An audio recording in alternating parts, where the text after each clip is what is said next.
everybody, Jennifer from Scrapping Under the Influence. So for the month of October, Tamara has challenged the Country Craft Creations design team to redo a project, either something that we did a tutorial on a long time ago, an older project that we did not do a tutorial on, something like that, and kind of, you know, go through and fix things that we wanted to fix and that kind of thing. So this right here is the very first mini album that I made from scratch. Look at all that foam tape. Holy crap.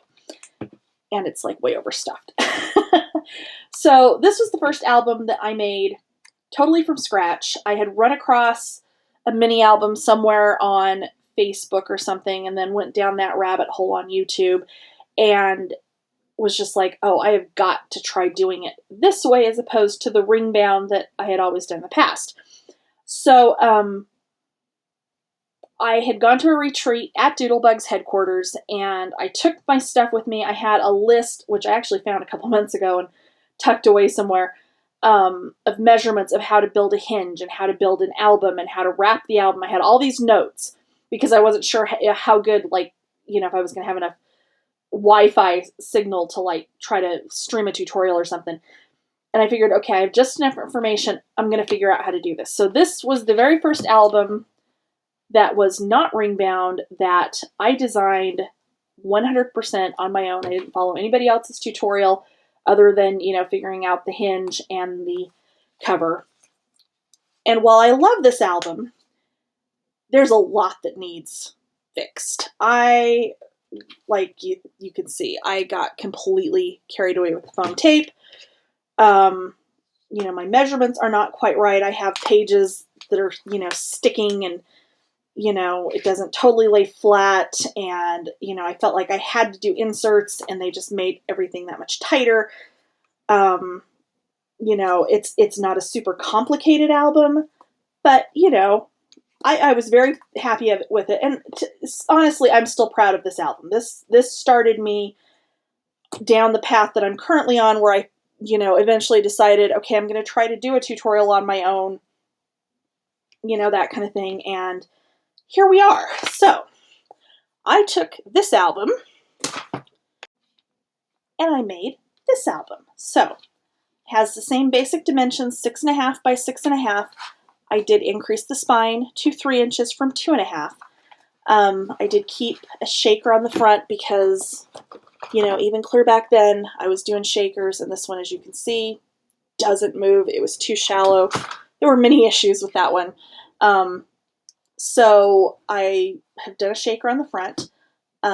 Prima flowers out of my stash that do match the collection.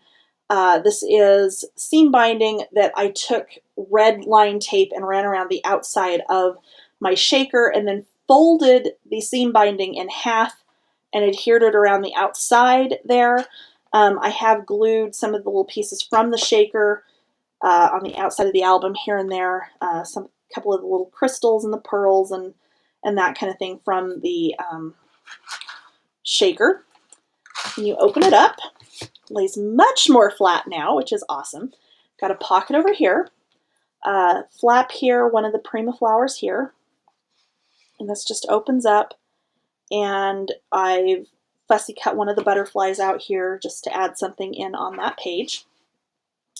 I didn't do inserts with this one like I did with the original, and I kind of get into why I did that with in the tutorial, so I'll just leave that there. Belly band here, and a side load pocket here.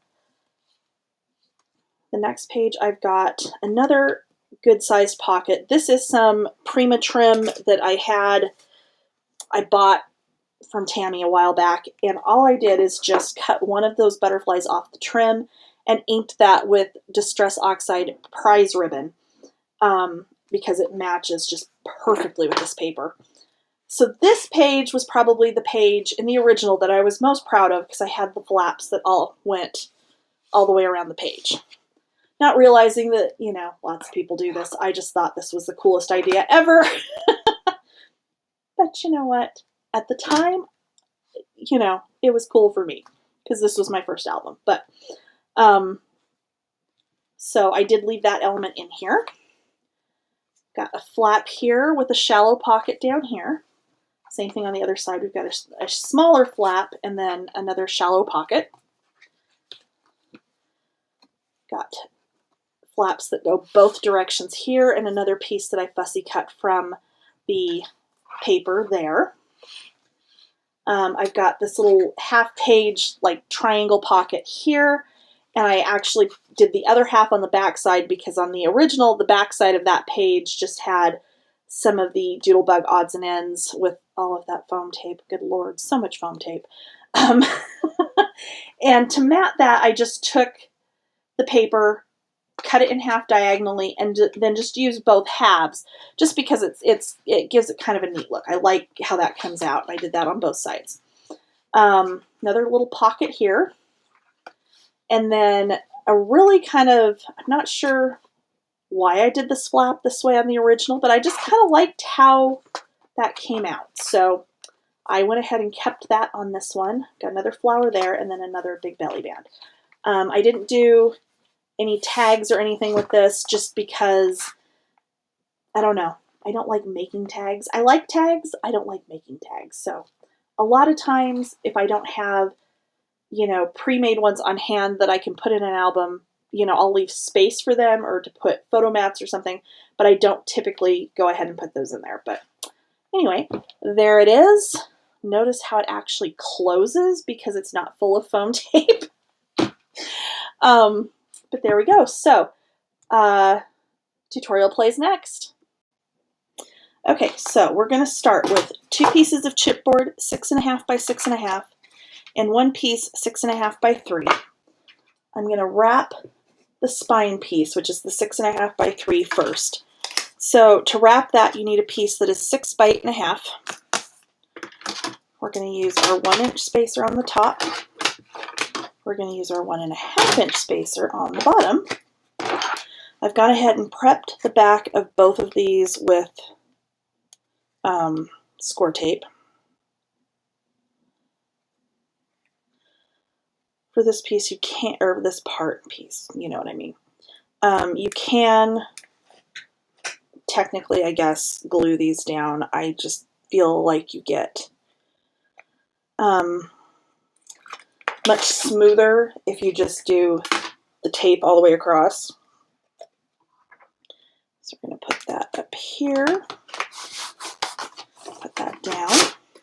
And I am using the gold, there you go, you can kind of see it, the gold pearl artisan.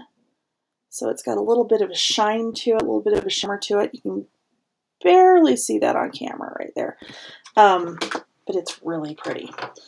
So I'm going to switch to my 1-inch spacer. So to wrap the chipboard, you need 2 pieces, 8.5 by 8.5.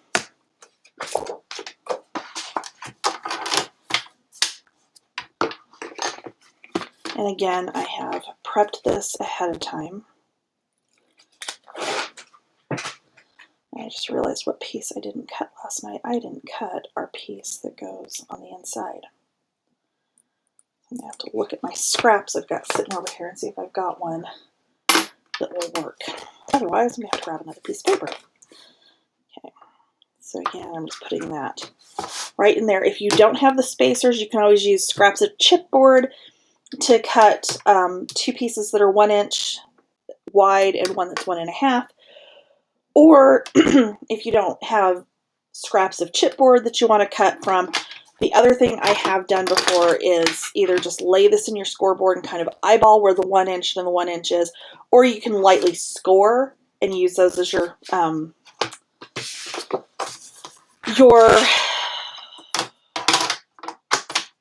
to help space. I know what I'm trying to say. In case you can't tell, it's been a while. I'm kind of rusty today.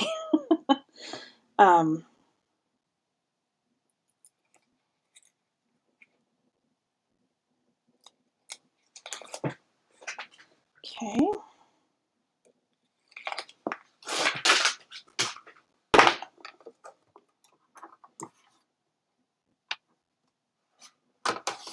All right. So I am done with the spacers for now. I'm going to move my chipboard.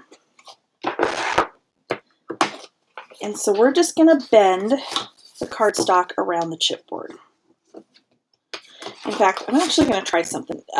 Michelle Allen on the design team has done this before, where she kind of just, before she tries to wrap the artisan around the chipboard, just kind of going along with your bone folder and kind of pressing it down and around, and then doing your fold. And then it kind of helps it lay flatter. And if you're worried about, which if you're using artisan, it shouldn't crack.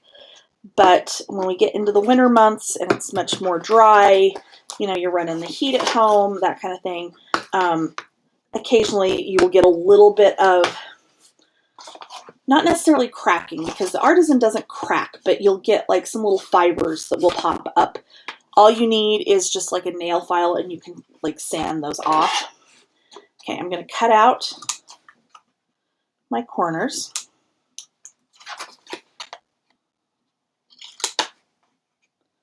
So I'm basically just cutting along those fold lines from folding the paper around the chipboard.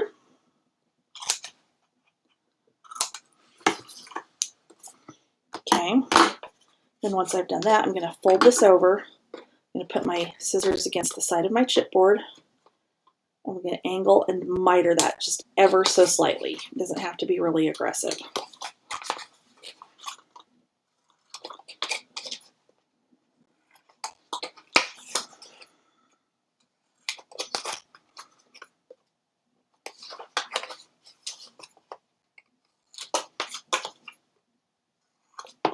Okay. All right, so now, and this is just my preference, if you want to, when you go to wrap this, you can use just glue. I have a bit of a carpal tunnel issue, and I'm not sure if it's quite arthritis yet, but it's getting there in both hands.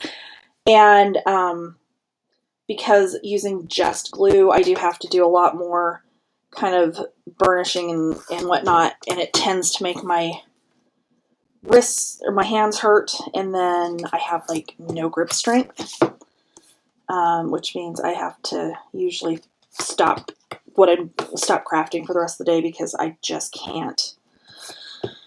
I have a very hard time with it. So I continue to use the method that Tammy had originally come up with, where you do use a combination of tape and glue. And what this is going to do, and if you've got, you know, grip issues or arthritis or carpal tunnel issues like I do, this just makes it, when you fold this up and over, it grabs immediately. You're not having to keep pushing down and burnishing over that to make sure it sticks. So I'm going to go ahead and pull the backing off all the way around.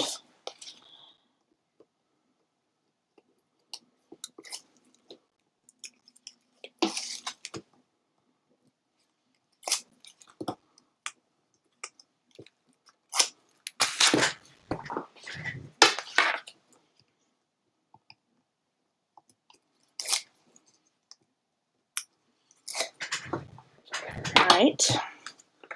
Now I'm going to take my glue that hopefully is not going to fight with me today. But we all know that's not going to happen, don't we? I swear to God, I need to do a compilation of just me fighting with the glue bottle. Any bets on how long it would be? It'd be long. So I'm going to run a line of glue right along the edge of the chipboard, and then right there in the middle. And take my bone folder, I'm going to push up on the chipboard, bring it over, and then down. And because I've got the glue and the tape, it goes right down where it's supposed to be and sticks. And I don't have to do a whole lot of fighting with it. And of course, you know, the glue underneath there, once it dries, will hold forever and always. And you don't have to worry about that you did also use a little bit of tape, because, of course, this is all going to get matted over. So you're not going to have to worry about anything lifting up from that tape. Okay? So there's our first cover piece. Oh, that's so pretty. I think this is the first album I've done with the pearl. I don't think I've used it on something, but I don't think I've actually done a full album out of it. And it's really pretty. I'm just amazed. So, all right. So again, we're just folding the cardstock around the chipboard, burnishing where it folds, and then we're going to cut again on those score lines. I'm sorry, fold lines, not score lines, fold lines. And cut out the squares in the corner.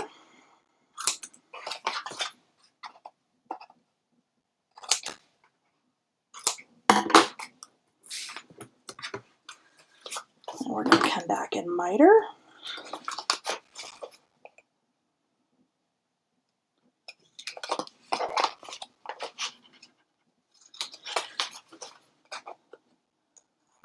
And I know I showed you like my original version of this and talked about, you know, it being very, very simple because it was, of course, the very first mini album like this I'd made from scratch. So this is not going to be a difficult one to put together. And I had actually forgotten, like size-wise, because the pages inside are 6x6, this will be a good one for those of you that buy the 6x6 paper pads to be able to go through and mat the entire thing with one of those pads. So, which I, of course, am not using a 6x6. I'm going to be using the 8x8 of the Country Craft Creations Baby Boy Dreams paper that I've literally had since the last in-person retreat in April and had not had a chance to work with until now. And of course, because Tammy, you know, her papers that are the Country Craft Creations exclusive papers that she has designed and whatnot, you know, there's not a limited run of them because they're not coming from China. She's printing them right here in Utah, placed at a place about half an hour from her house. So, you know, when she runs out of something, she can just have it reprinted, and you don't have to worry about if you run out of paper mid-project that, you know, you're not going to be able to get the paper to finish what you're working on, which is really nice. So again, with the glue, we're going to come up and over. And you could just continue around. I don't know. I'm weird. I have to have it be somewhat symmetrical. So that's why I do opposite sides so that, you know, ooh, I did that. Mitered that corner very well, did I?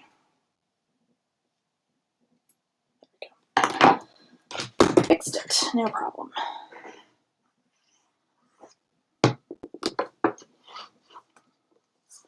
And again, so there's our second cover piece. Okay, so for our spine, I'm going to burnish around this again. And I know this is like the same weight as the normal Artisan the Pearl is, but for some reason, I don't know why, this feels heavier to me. And it might be slightly heavier. In fact, I wouldn't be surprised just because it's this pearl paper. I wouldn't be surprised if it is just a tiny bit heavier.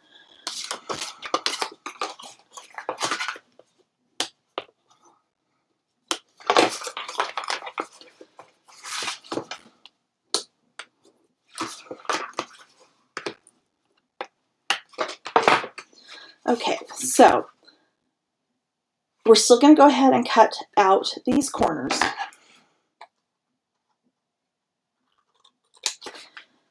But at this point, you're going to need to decide if you want to wrap the wings on the spine piece to the outside of the album or the inside of the album. I prefer inside. I've done it to the outside, It actually will buy you about a quarter of an inch of extra space in addition to the width of the spine, but I don't like it as well, so I'm not going to do that. We do still need to miter, my point being, we do still need to miter these pieces like on the wing part of it. If you're if you're wrapping to the outside, you don't want to get too crazy with the mitering here because you will notice it when you assemble the book. If you're putting these to the inside, it's not going to matter because it's just not going to matter. Okay. The other thing, if you want to wrap these to the outside, you will want 1/8 of an inch on either side of the chipboard so that when you close the album, you're not causing it to be too tight and crack. Because that is the one place that Artisan will crack, is if you have wrapped it too tightly. Or, you haven't left enough space on the spine. Again, doing it to the inside, you don't have to worry about any of that. This will go flush up against the sides of the covers, and it's not an issue. Okay. All right. So again, this is just me and my hand problem.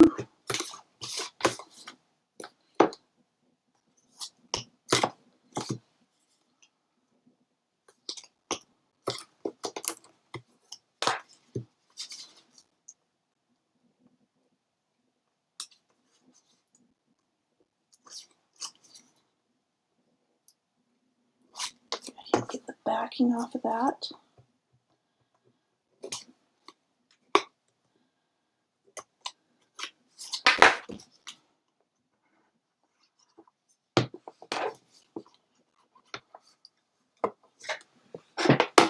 Wipe up that glue.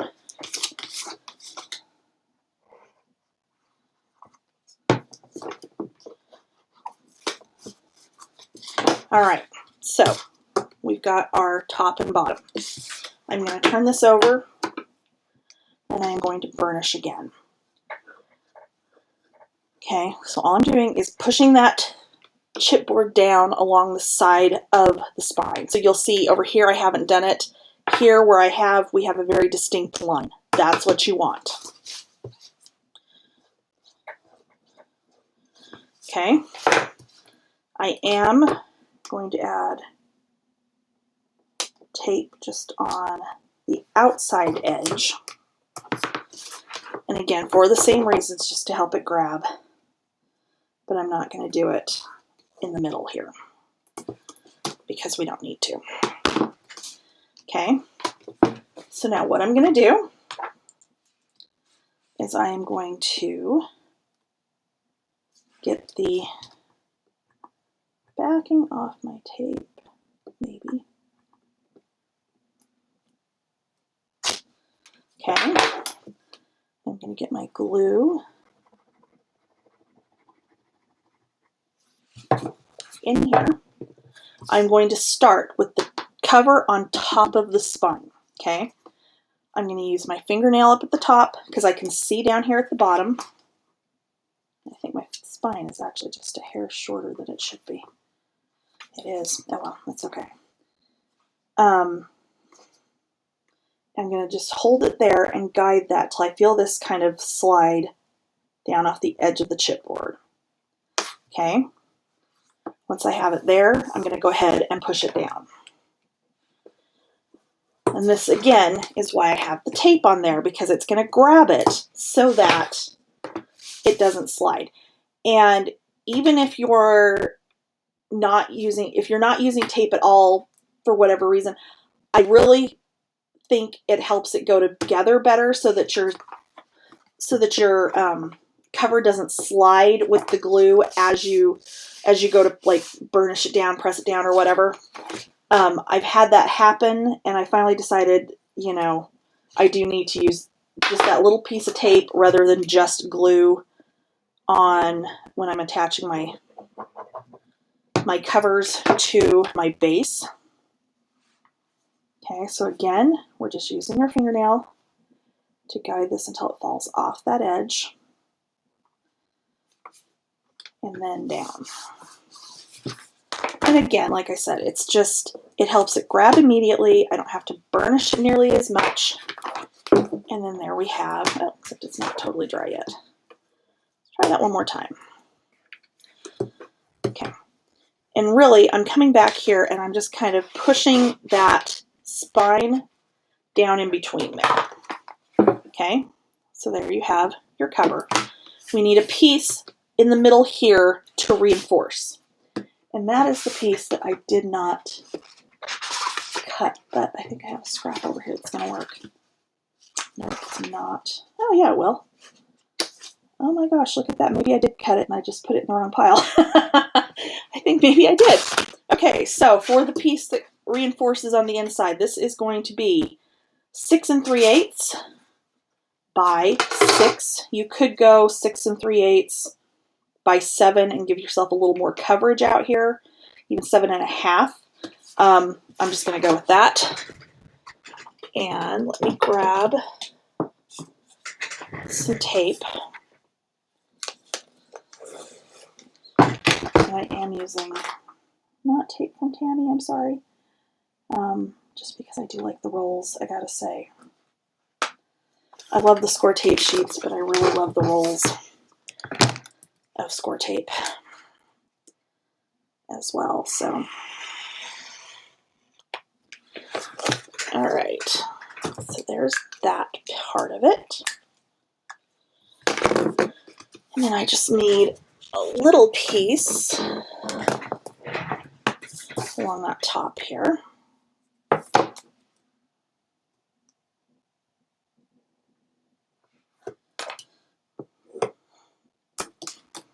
Okay, so I'm going to go ahead and get the backing off of these.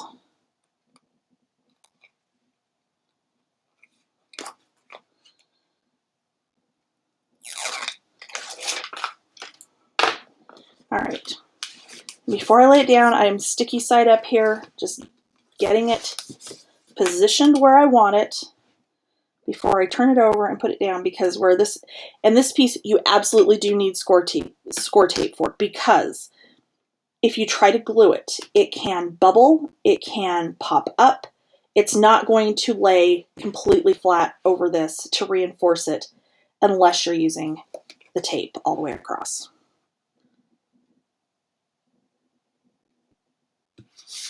Okay,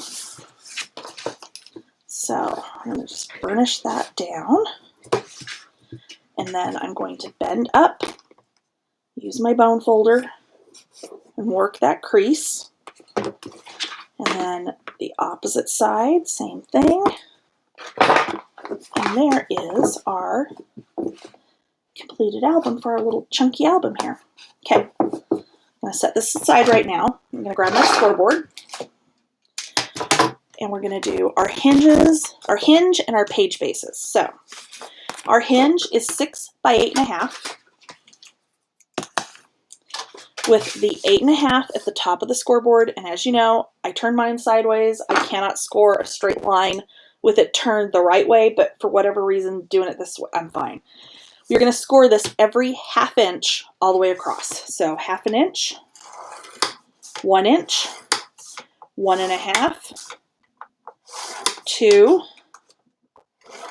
2 1/2, 3, 3 1/2, 4, 4 1/2, 5, 5 1/2, 6, 6 1/2, 7, 7 1/2, 8. Okay, so that is scored. What I'm going to do now, maybe I can get a hold of my trimmer, is I am going to, I'm going to put this in here and off of both of these ends after I've scored it. You don't want to do it before or your score lines are going to be completely off. I'm going to put this in here and I'm going to take just a tiny bit off the end, okay? So that's maybe a 1/16 of an inch. And then the same thing over here. The reason I'm doing that is when we go and fold our hinge and adhere it, those end pieces aren't going to be where they're longer than the piece that it's being folded over and adhered to. Okay, so I'm going to fold over, I'm going to start in the middle, and I'm going to burnish out towards the edge. Okay, and then I'm going to put glue, and again I'm going to burnish, and I'm going to burnish, and I'm going to grab my little cloth so I can wipe up glue. Okay, so there's our first hinge. You're going to skip the next one and go to the next two. Okay, so we've got this one folded. You're going to skip this. You're going to fold these two together. And again, I'm going to start in the middle and push out towards the edge when burnishing. Okay. Glue, make sure you don't go over that next score line. Fold it over, burnish it down. And it doesn't matter how I do this, I always have glue that seeps out on the ends. Okay, so now that's folded over. We're going to fold back on that score line. And again, I'm going to burnish from the middle out. And then on that first one. And again, from the middle out. Okay, there's your first two hinges. Fold this up and over. And again, burnish from the middle out. Okay, so I'm going to skip this one. Okay, skip this one, go to the next one.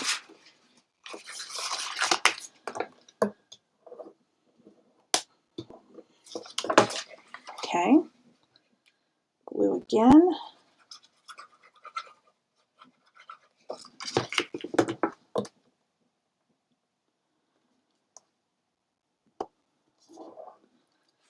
And get it off of my bone folder.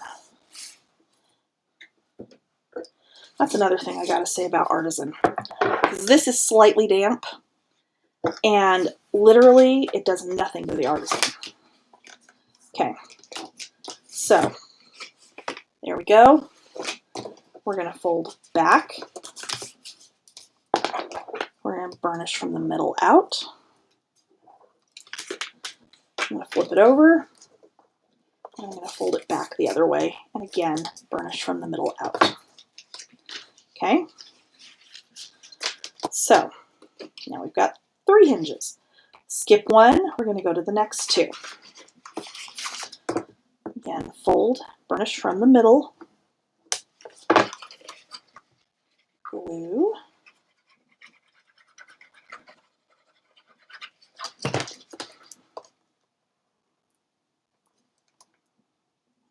like I said, it does not matter how little glue I use.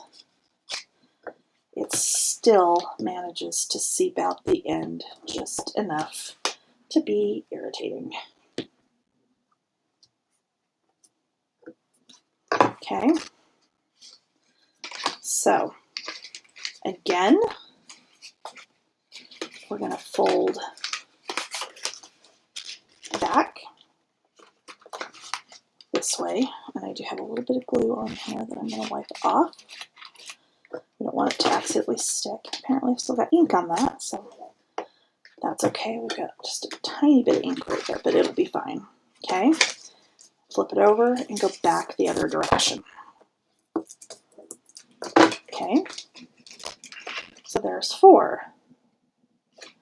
Okay, so again, we're going to skip and fold the next 2.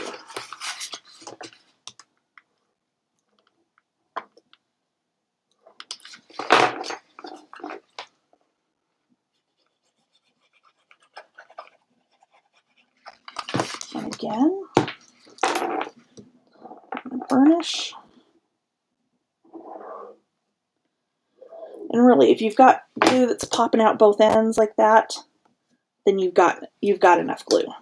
If you don't have a tiny bit coming out, then you probably don't have enough. Okay. Then we're going to fold out. I'm trying to give that a second to dry before I go to fold out again, but I'm also burnishing it and still getting a little bit more glue out of it.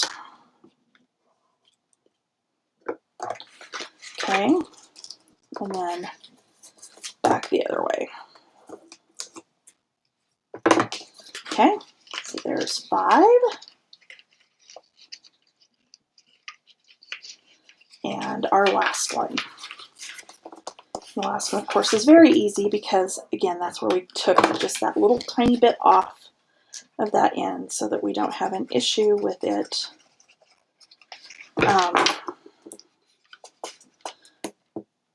sticking out once you get this all glued down. Apparently I didn't get enough glue on that end, which is fine.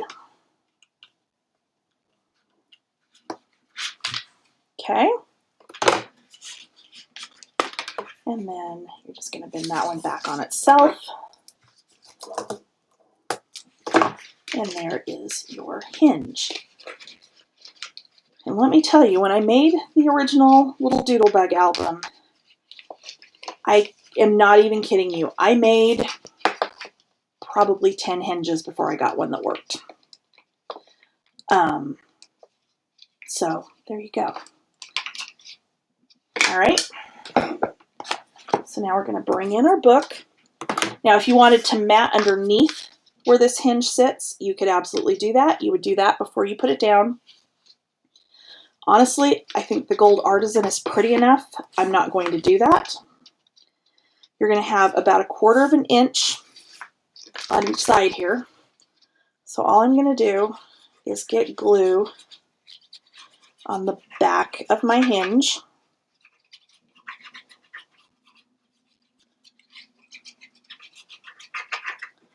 I am going to be somewhat generous with it just because that will give us a minute to be able to move it around. Okay, so I've got it up and down about where I want it.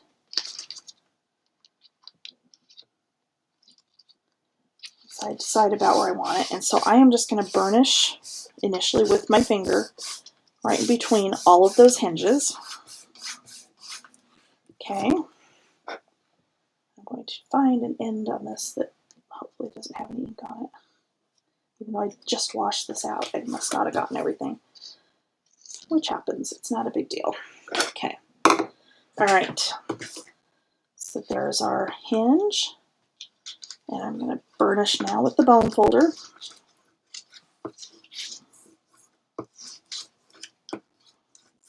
Okay.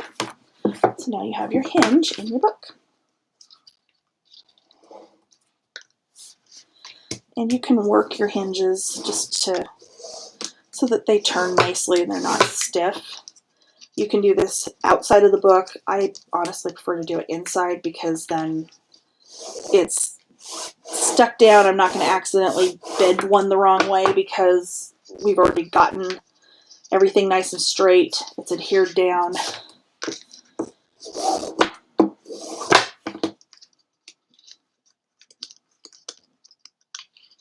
Back one more time.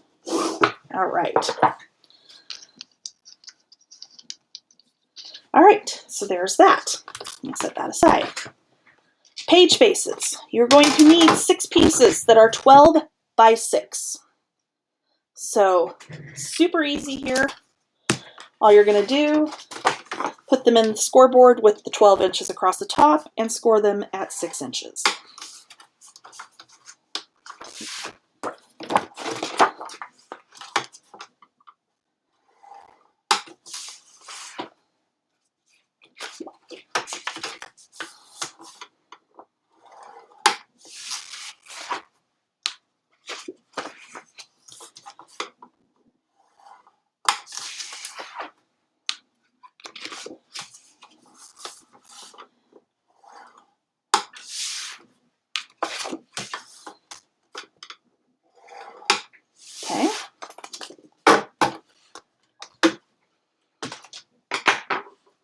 So I'm going to fold towards the bump, fold it over, make sure it's lined up evenly, and then just burnish.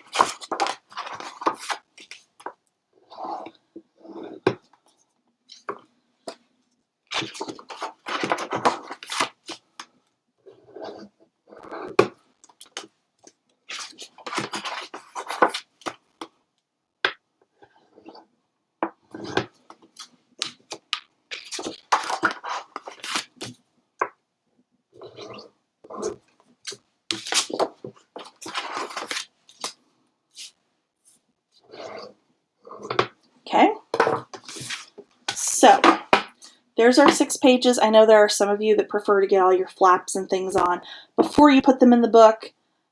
I don't typically do that. I don't know. I've done it that way, and it really just kind of depends on the book, but I have a tendency to get them really... I have a much harder time putting them in the book once they're built and matted and whatnot than if I just do it now. So what we're going to do then is going to be kind of... Actually, no, we're just going to put them in. Okay. So I'm going to turn this to the side. Okay. So I can see all of my hinges. All we're going to do is open this up. We're going to line it up. It's going to go exactly top to bottom, whoops, on that hinge. Okay. I'm going to put glue on here. I'm going to fold this over, close this up, and come back this way. And then I'm going to pull it out about 1/8 of an inch. Okay. And burnish it down. Okay, then we're going to open it up. I am going to put glue along the bottom. And this is where you can decide if you're going to do inserts, how big you want your inserts to be. So you could do the glue along the bottom. You could do it all the way around if you're not doing inserts. If you wanted just little inserts, you could do another line halfway. So you're controlling the depth of that pocket by where you put your glue doing the pages this way. Okay. So I'm going to fold that back over. I'm going to burnish down there and there. Fold it back on itself again. And there we go. There's our first page in. Do the same thing with the next one. Okay. So I'm going to open that up.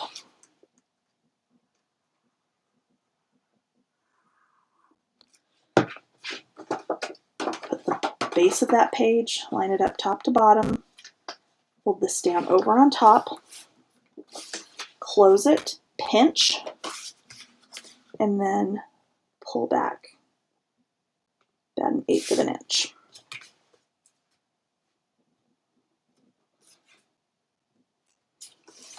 And burnish it down.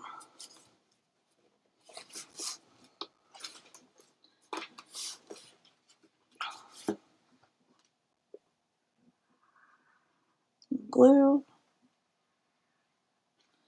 glue, and again I'm going to stand it up. I'm just going to run my finger down that side and down along the bottom here, and then come back in and burnish it.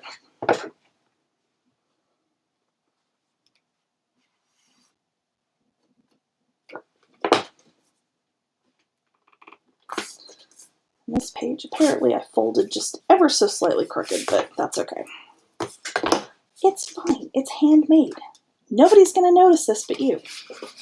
Okay, so again, just going to repeat the process again. Put that in there, over, pinch, close it, and then work it back about 1/8 of an inch. Now, if you think that you can start it out the 1/8 of an inch out that you need it, then by all means, knock yourself out. That's how my pages end up being on here all sorts of funky. If I can do it where I put it down flat and then pull that out, then I'm okay. Don't ask me why. I don't know what the difference is, but that's just how my brain works, apparently. Okay, and back, burnish down that again, and there we go. 3 in, 3 to go.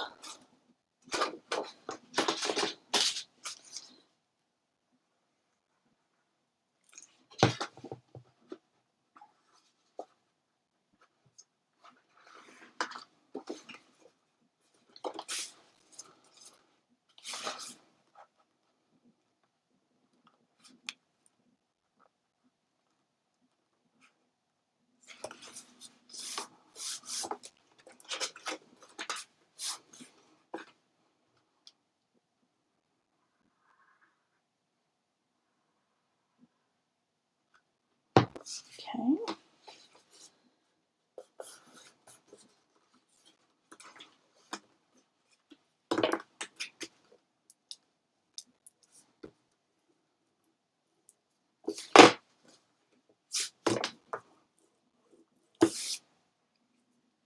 Okay, there we go.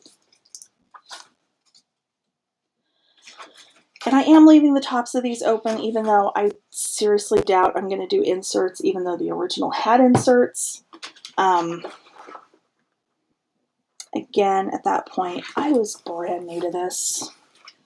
I thought you absolutely had to have page inserts because at that point, I think every video I'd watched, they had inserts. And at some point, I was like, I decided it just makes everything too tight to put them in there, so I don't typically do the inserts like that. I don't know, I haven't felt a need in quite some time, actually. So I don't know that this is going to have inserts, like actual inserts that you're going to cut and construct and whatnot. My thinking is, if you are building this and, you know, somebody's actually going to put pictures in it, which, as we all know, mine never get pictures. They just have pretty paper. If you're not putting the insert in there, whoever you're giving this to, or if you're using it yourself, you can tuck your own pictures in there, matted or not matted. You're not having that extra bulk of some insert that has then been matted and decorated, or whatever you may be doing with it, that then goes in here, and then by the time you put pictures on it, it's too bulky to fit. So that's why I don't do inserts anymore. I just think it makes the albums way too tight. Okay, last page. Okay, line this up, and again, down, pinch it, pull it back.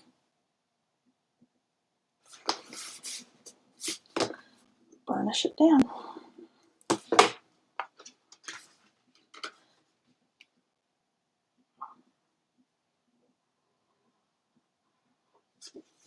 Okay, again,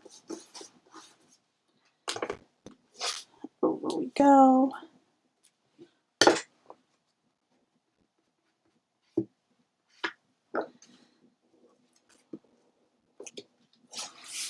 All right, so there's our base, and congratulations, you're done now. Just kidding. We have page elements, again, where this is the reconstruction of my original from scratch album, very first one I ever made. Designed it from scratch, but then I went for a period there where I was following other people's tutorials, mostly to learn, because, you know, I was happy with my album, but I figured there were things I could do better, and that's what I did. So we're going to set this aside for right now, and we are going to get some of our page elements cut and scored. So inside front cover has a pocket. The pocket, you need a piece that is 7.5 by 4. And when we're talking about elements, either on the inside front cover, on the pages, what have you, I will tell you 7.5, which of course the cover's 6.5. When you score it, it would be to the 6.5. I always cut them just a hair short. So maybe not even a 1/16 of an inch short, maybe between a 1/16 and a 32nd of an inch. I'm literally not like actually measuring how much short I'm cutting them. I'm just getting my cardstock in there, getting it to the measurement, and then just pulling it back just a tiny bit, okay? That way things are not too tight. That is one of those things that early on, and even now, I still kind of struggle with that, you know, getting things in books and it being too tight. Either it's too close to the spine, it's, you know, threatening to like hang off the edge, whatever it may be. That is something to this day I still struggle with. So, just a tip. Okay, so starting with 7.5 on the top, we're going to score it 1/2 inch, turn, 1/2 inch, turn again, 1/2 inch. Okay, page 1, front. We have a flap that is going to be 6 3/8 by 6. With the 6 3/8 at the top, you're going to score at 1/2 inch. Okay. Back of page 2 just has a very shallow pocket. This is 2.5 by 7. I'm sorry, no, not pocket, belly band. 2.5 by 7. With the 7 inches at the top, you're going to score at 1/2 inch. Turn it all the way around, and 1/2 inch again. And literally, I didn't want to try to write on the pearl cardstock and then erase it because I honestly don't know if it'll erase well, like opposed to, you know, if I do it on like the black artisan or something. I always will just write on it with a pencil and erase it. This time I actually did use the Post-it notes again for that reason, because I was going to be really mad at myself if I went through and wrote measurements and then went to erase them and it like messed up the paper. So we have sticky notes. And all we're going to do is just go through here. We're going to score everything and then come back and then put it in the book. So front of page 2 has a pocket. Again, I was really new to this. That was about the extent of things I could figure out. Okay, so 7 by 3 1/4. I'm going to start with 7 at the top, score 1/2 inch, turn, 1/2 inch again, and turn 1/2 inch. This is where I was saying this is a really simple album, which is good, you know, especially for like a baby album to be able to put it together quickly to give to somebody. Back of page 2 is also a pocket. Again, the challenge was to recreate an old album. This is what we're doing. I've honestly meant to do this one for a long time now, and I just have not, I don't know. It just kept slipping my mind. Anyway, I'm babbling. Back of page 2 pocket is going to be 7 by 4.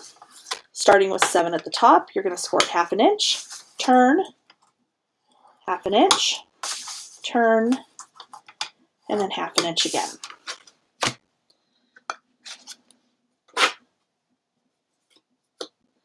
Okay, so page 3 front, we have flaps. You need 4 pieces, 4 1/4 by 5 1/4.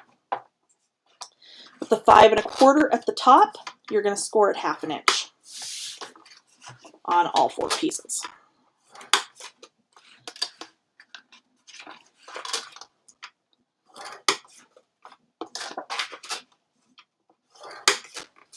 Okay.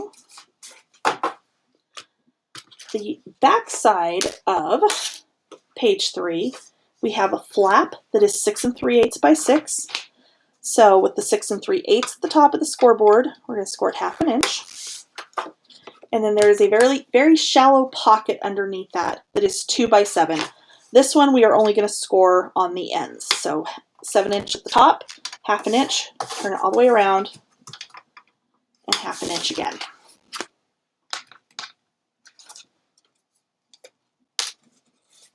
Okay, page 4 front. Similar thing, we've got the shallow pocket again, 2 by 7. So 1/2 inch, 1/2 inch. And this whole project literally took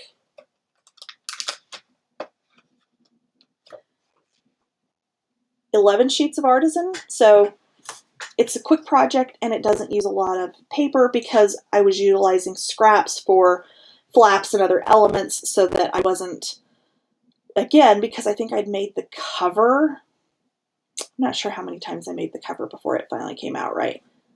I'd used a lot of paper. I was running out by the time I actually got pages made and started making elements for those pages. So pocket 2x7, score 1/2 inch on the ends. And we have a flap that is 6 by 4.5. With the 4.5 at the top, we're going to score it 1/2 inch. Okay, back side of page 4, we have 2 flaps that are 5.5 by 6. With the 5.5 at the top of the scoreboard, you're going to score it 1/2 inch.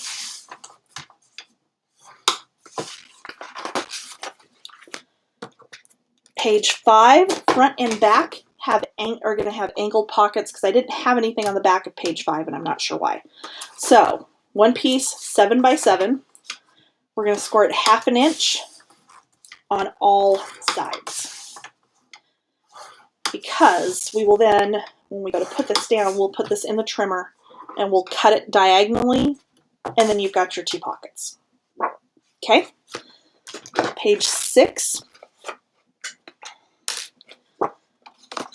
Front has a pocket that is 4 by 7. Starting with 7 inch at the top, we're going to score 1/2 inch, turn it, 1/2 inch, turn, and 1/2 inch again. Page 6 has not really a waterfall, but it's got kind of a different flap that at the time I didn't really know what I was doing, but looking at it, looking back at it, I actually kind of like how it came out. So 6 inches by 10 inches. With the 10 inch at the top, you're going to score this at, hold on, let me think about this for a minute. Maybe I'm wrong. No, this is right. Okay, at 5.5, and then at 6.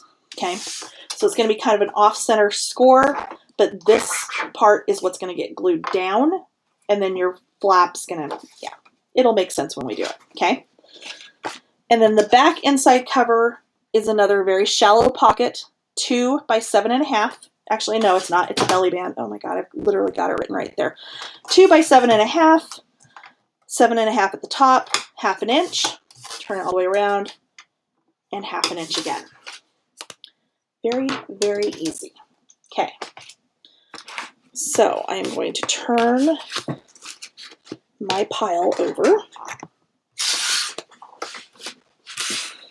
I'm going to put my paper clips away.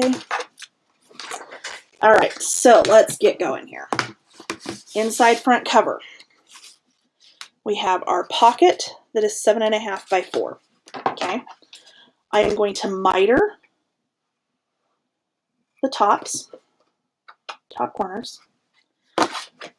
Down here at the bottom where the score lines cross, you're going to cut across right through where the score lines intersect. Okay, like so. I am going to fold and burnish.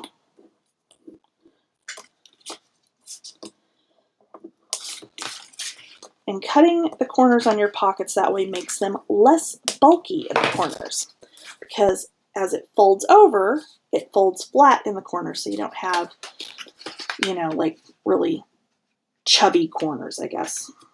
That's probably a good way to put it. All right, so I'm going to go ahead and glue this down. I'm going to start with my bottom tab,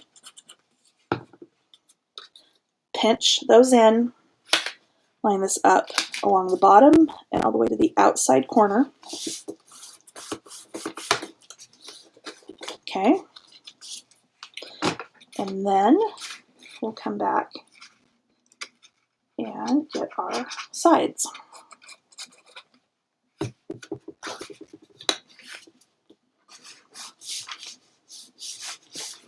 Okay,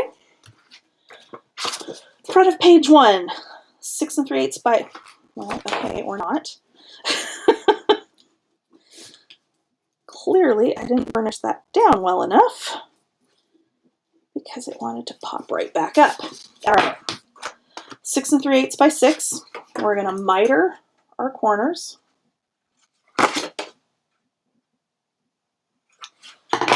I'm going to fold and burnish the tab. Okay, so on my original, this flap came from the outside. Because of the way it's sized, it could go from the top, it could come from the inside, it could come from the bottom. I'm going to go ahead and keep it to that outside edge. I'm going to turn this, lay this down right there to that outside edge. I'm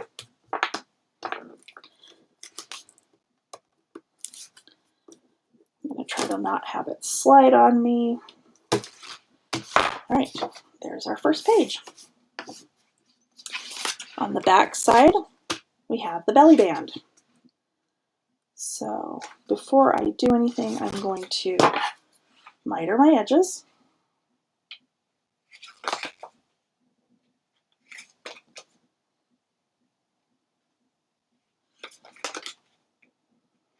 Okay. Fold and burnish.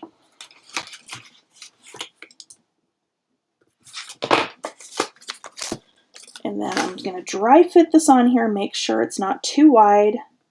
We are about perfect. And then I'm just going to glue this down. You can, of course, measure to center it. I'm just going to eyeball it, but I'm going to turn it sideways to do it so that I can tell better. Okay. There we go.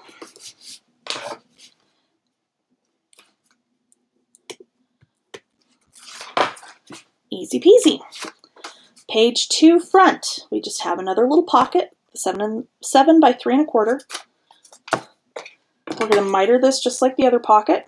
We're going to cut through where the score lines intersect, and then we're going to miter the top corner.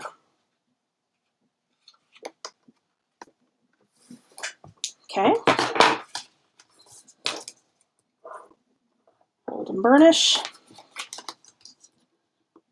Fold and burnish. This will also give you an opportunity to check your corners to see if you've mitered them enough. This one, I kind of got it a little wonky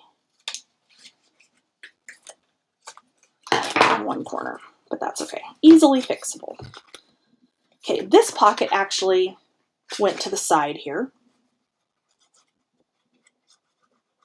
I'm going to turn my book sideways. I'm going to line this up all the way on the outside edge.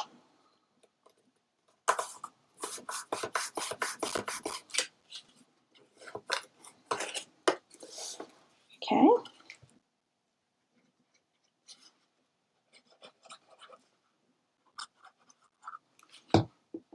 And down we go.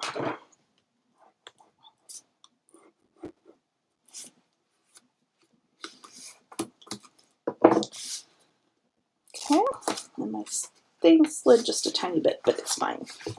Okay, backside, we've got another pocket. Same process again. We're going to cut through the bottom corner, miter, miter, and through the bottom corner again.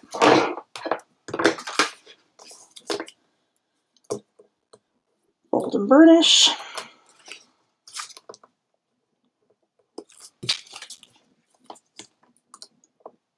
Okay.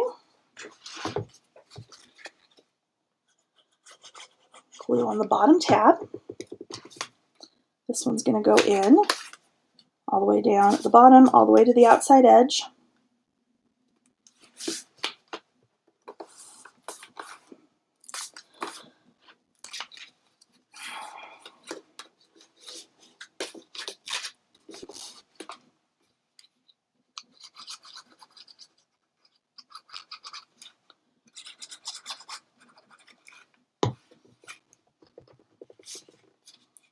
Okay.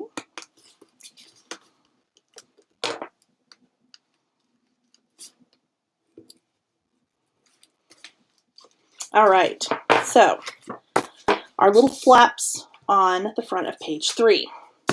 You have the 4 pieces that are 4 1/4 by 5 1/4 that you scored. We're going to miter. I'm going to get fancy and miter them all at once. Not really, just saving time. Okay. We're going to fold and burnish.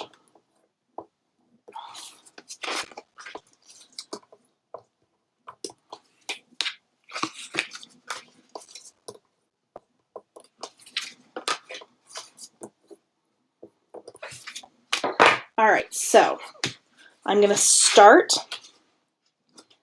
in this bottom left corner. Okay, I do have my book turned sideways.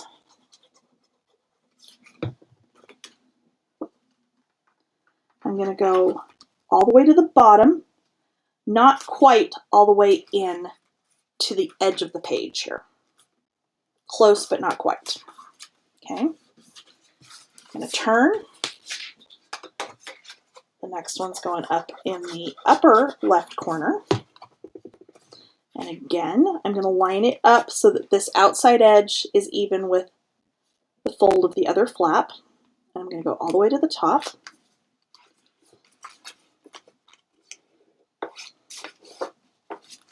Okay. Now we're going to go top right corner. And I'm turning my book as I go. This one will go all the way to the top and all the way to the outside edge. As close as you can get it, because apparently my score line's crooked on this one, but that's okay. Or it's me. Maybe it's me. No, I think it's me. It's me. Okay. I'm going to open those up. Burnish that down a little bit more. And then we're going to go bottom right.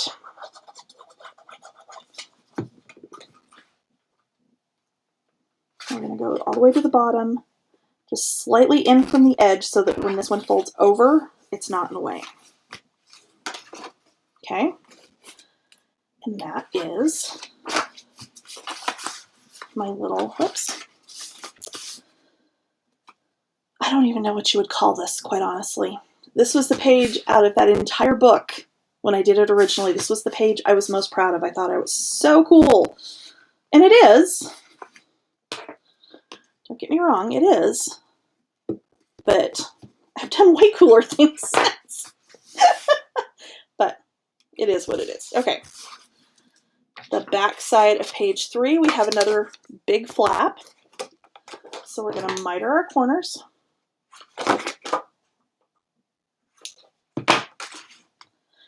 And that's why I go through, I'll cut everything, then I'll go through and score everything, is because then I'm not moving the trimmer in and cutting a couple of flaps and moving it out, moving the scoreboard in, scoring everything, moving it out, you know. I'm doing it more in a way that, to me at least, makes sense. So this flap is going to come from the top. I'm going to turn my book upside down.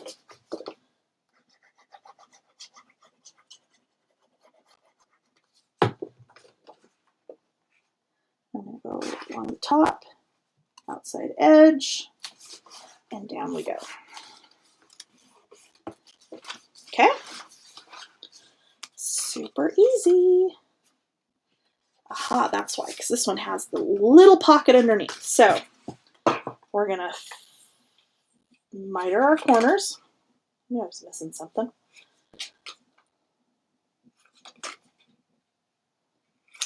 Okay. Fold and burnish.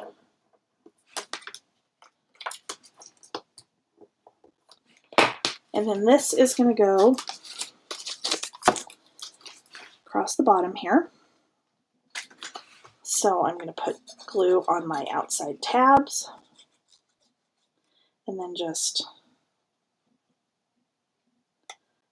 tiny bit along the bottom. Enough to stick, but without like making the pocket too shallow, because it is a very small pocket. Okay, so there we have that page. For front has another pocket and a flap. So we're going to miter our corners.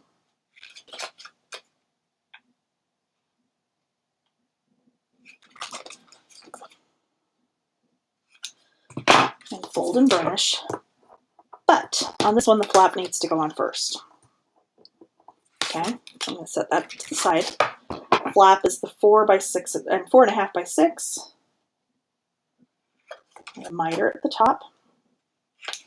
And of course, fold and burnish.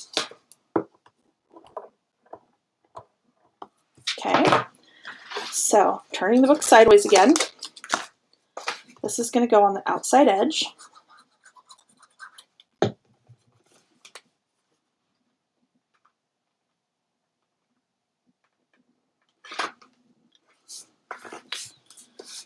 Okay, finish that down, and then we'll put the pocket in. So I want to check, and I think I did take enough off of this.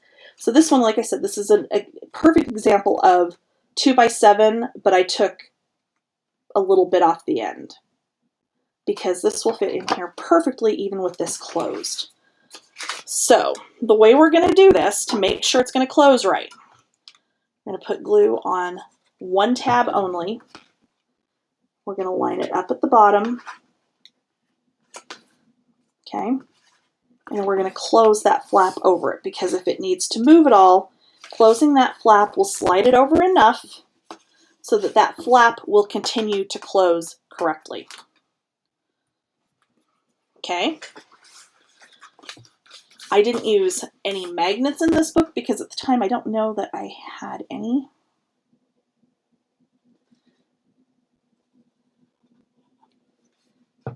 Okay, and then the glue along the bottom and on the other tab.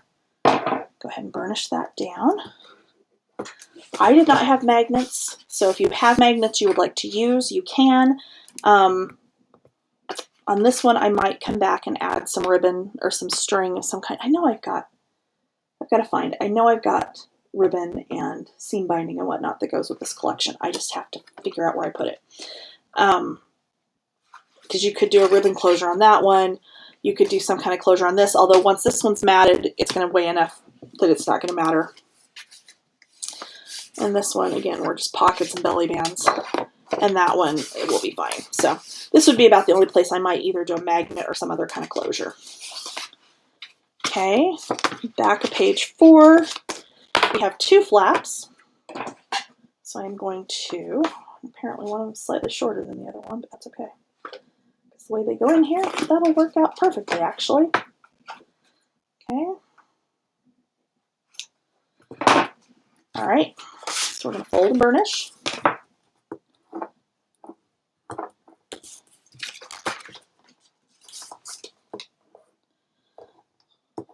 Okay. And these flaps literally are just going to face each other. So I'm going to put one on the outside edge. Right there.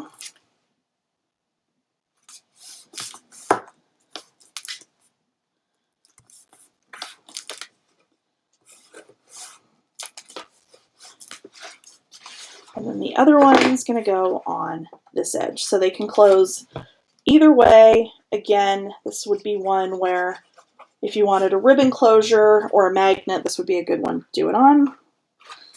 I am going to leave it just like it is because I think once I get it matted, it'll be more than heavy enough to sit flat. Okay, so there we go. So now the accordion pocket. So let me grab my trimmer. This is your 7 by 7 that's scored on all 4 sides. All I'm doing is lining up the corners of the paper in that channel where the blade goes.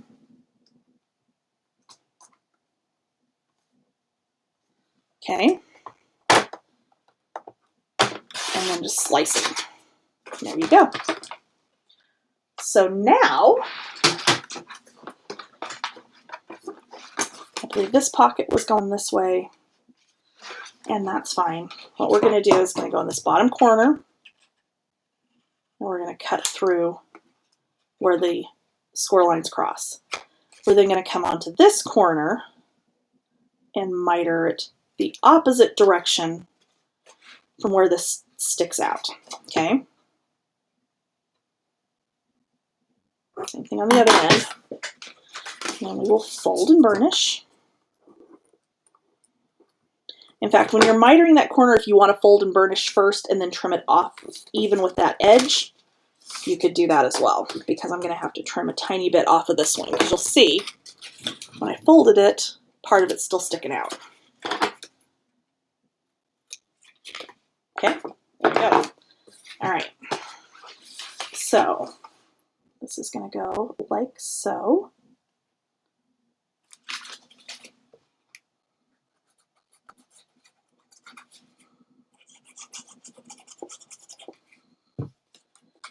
So we're going to go all the way to the bottom corner.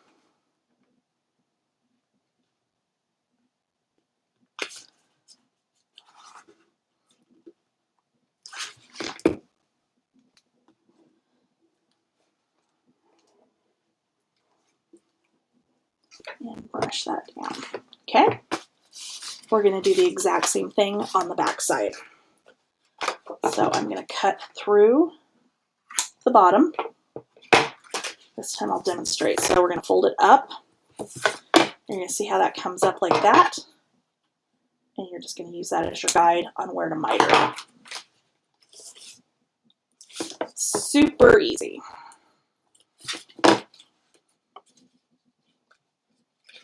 Except I'm not left-handed, and this makes that one kind of funky, but that's okay. All right, this is going to go in the bottom corner.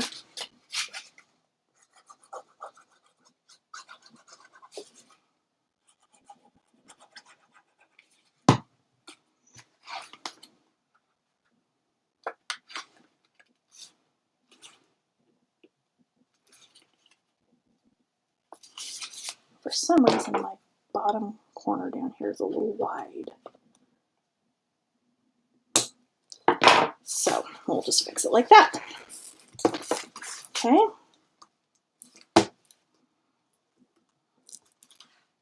All right, there you go.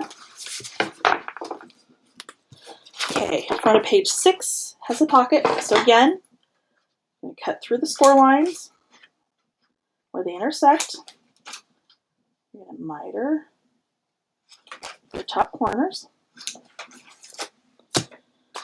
And just like we've been doing, fold and burnish.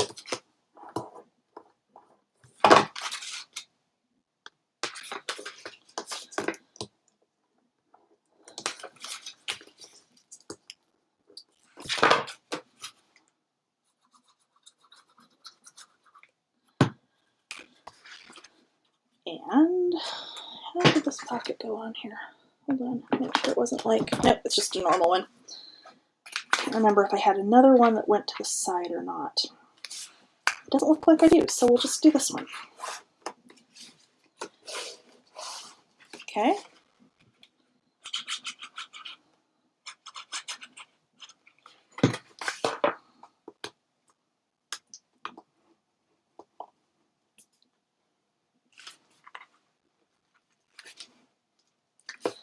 Actually, that's just ever so slightly off. There we go. Better.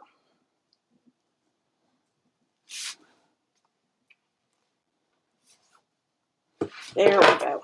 Okay. So this is our other little flap thingy on the back of page 6. So we're just going to fold and burnish. Fold again and burnish. So you have a choice here. You can do it where one of them is longer, or you can turn it the other way where this longer one's on top and then the shorter one's inside. Okay? So, and this is short, so did I cut this right? No. Okay, so this one got cut short. We're going to fix that because that's wrong. This should have been 6 inches.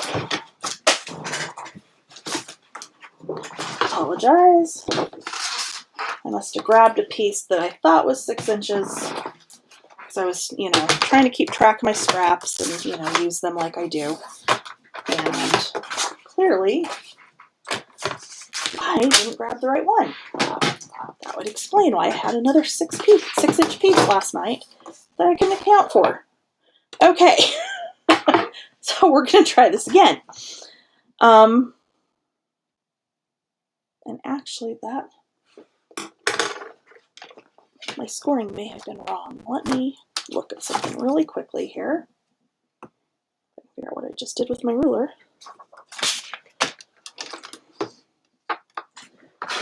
Okay. So, oh, I did miss totally miss a piece here. Okay, so this is 5 inches. This one is 5 inches. Okay, that's very good. So this should be 10 by 6. So let me take 2 inches off of this really quickly before I get us too screwed up here.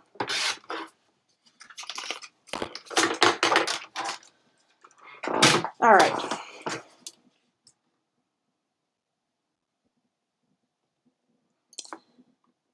So we're going to score at 5 and at 5.5,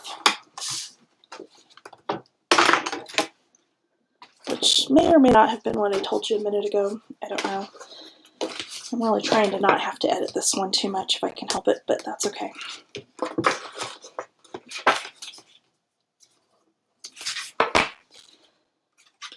Okay, aha, there we go. All right, so this is going to go down like so.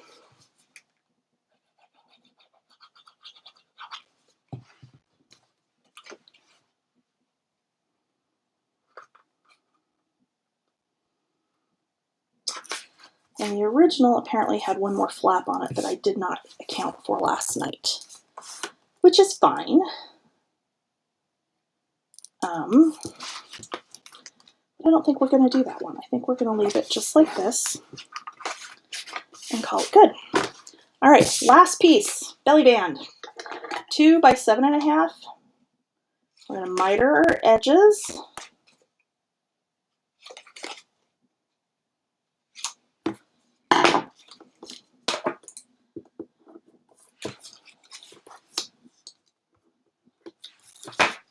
Okay, and then this is just going to get centered up on the center of the back inside cover.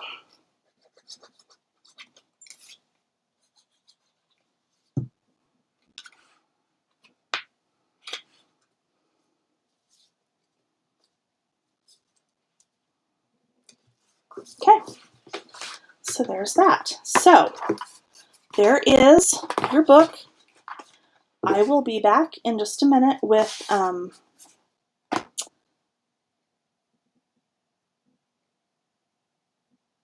the shaker for the front. We haven't done that yet. But there you go.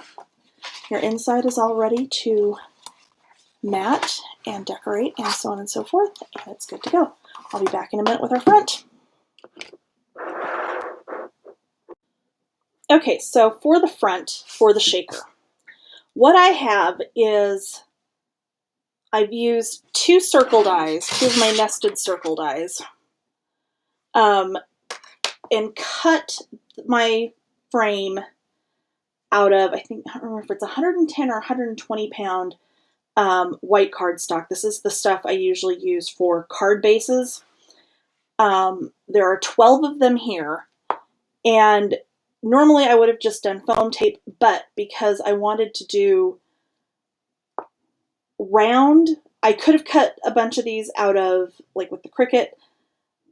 I didn't want to mess with Design Space today, so I just used my Big Shot and my nested dies just to make it go a little bit faster.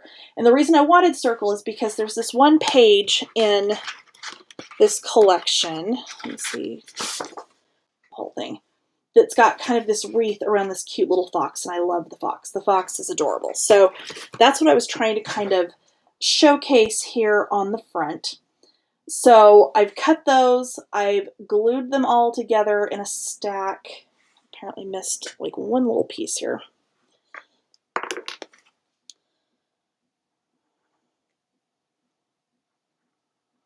Okay. And all I'm going to do is glue this down where I want it to go around the fox.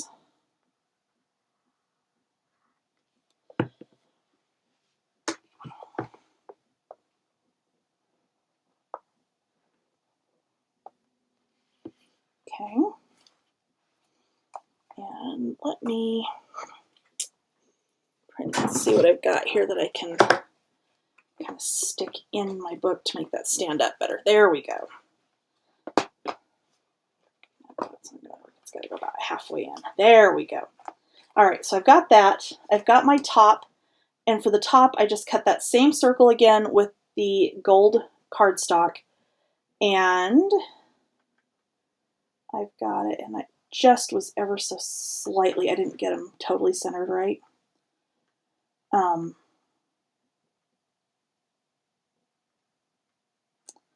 me get this figured out where this actually goes. All right, so what I'm going to do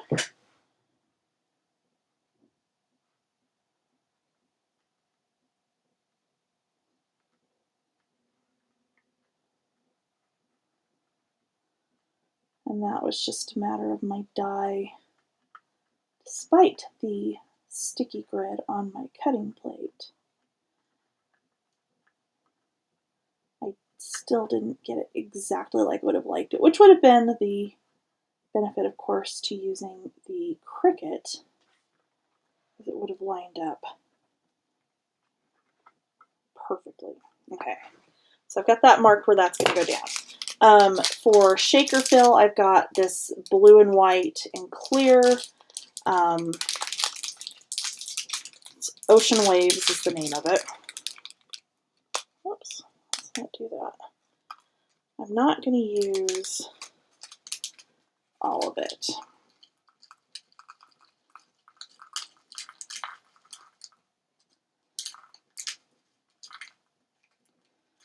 But what I will end up doing is using some of the little gems and things that are in here just as embellishments other places on the album. So I am going to go ahead and and I am using just art glitter glue on the back of that. I'm going to put that down.